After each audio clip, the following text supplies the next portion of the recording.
నట్టి గారు ఆల్రెడీ ఆ నలుగురు అని చెప్పేసి చెప్పగానే ఆ నలుగురిలో మేము లేవని ఇద్దరు క్లారిటీ ఇచ్చేశారు. ఇప్పుడు ఆ ఇద్దరు మాత్రమే మిగిలిపోయి ఉంటారు.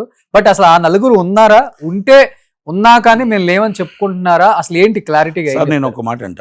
అరవింద్ గారు ఆయన అరవింద్ గారు చెప్పి నాకు 15 థియేటర్లు ఉన్నాయన్నారు. ఓకే.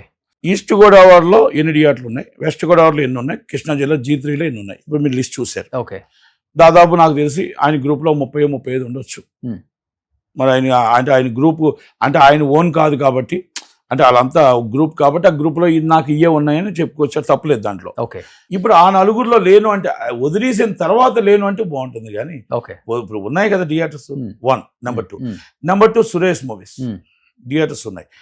నెంబర్ 3 దిల్ రాజు గారు మొత్తం టోటల్గా లీజులో ఎన్ని ఉన్నాయో ఆయన 50 థియేటర్ అని చెప్పాడు. దాదాపు 80-90 ఉండొచ్చు, ఏమైనా ఉండొచ్చు. ఓకే, దాన్ని కూడా ఆయన అనేది కూడా ఉందాం. మరి ఆ థియేటర్లు ఉంటుండగా మరి ఆ నలుగురిలో నేను లేనంటే ఎలా? నెంబర్ 1.